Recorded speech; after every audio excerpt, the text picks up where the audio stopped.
Bonjour à toutes et tous et je vous espère en très grande forme pour cette nouvelle bonne pratique.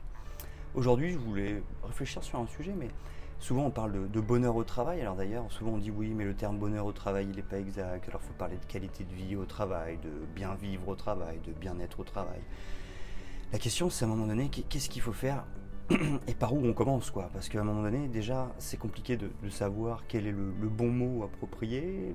La question, c'est aussi du coup, quand on nous dit oui, mais un baby-foot ça suffit pas pour mettre en place le bonheur au travail, par exemple, la question c'est on sait plus par où commencer. Et moi je pense qu'à un moment donné, dans le bonheur au travail, il faut revenir à des choses simples.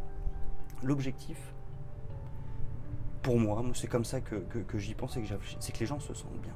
C'est juste ça en fait. C'est aussi simple que ça. Le bonheur, ok, qu'il soit pas heureux, qu'ils soient pas joyeux, machin, c'est pas la question de joie, c'est juste qu'ils arrivent au travail, qu'ils aient pas une boule au ventre, qu'ils se sentent bien. C'est-à-dire qu'ils vont au travail, ils se sentent bien, ils ont envie de travailler parce que ça leur plaît. C'est ça l'objectif. Et donc, il faut commencer par des choses simples. Ça sert à rien à un moment donné si on n'a pas du tout commencé la démarche de vouloir écrire la mission ou la vision de l'entreprise tous ensemble parce que ça peut peut-être être un peu compliqué. Moi je pense que ce qui peut être sympa c'est de commencer par le cadre de travail. Alors que ce soit le cadre physique, je veux dire les locaux, et donner la main aux équipes pour aménager les locaux en fonction de leurs besoins et de leurs envies. Ça peut être un bon départ.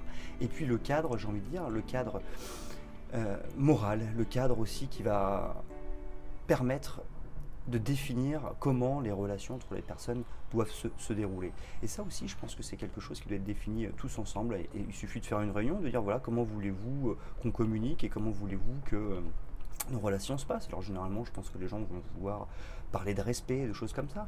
Mais quand c'est défini tous ensemble, forcément, on se l'oblige. Quand j'ai décidé quelque chose, je m'oblige à le faire. Enfin, en tout cas, il y a plus de chances que je m'oblige à le faire.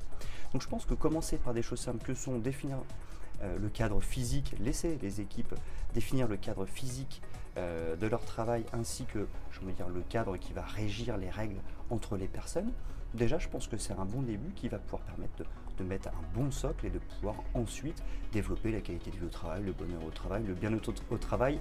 Là-dessus, choisissez le terme qui vous parle le plus. Je pense qu'il ne faut pas entrer dans des notions philosophiques. Voilà, j'espère que cette bonne pratique du jour vous a été utile et je vous donne rendez-vous dès demain pour une nouvelle bonne pratique.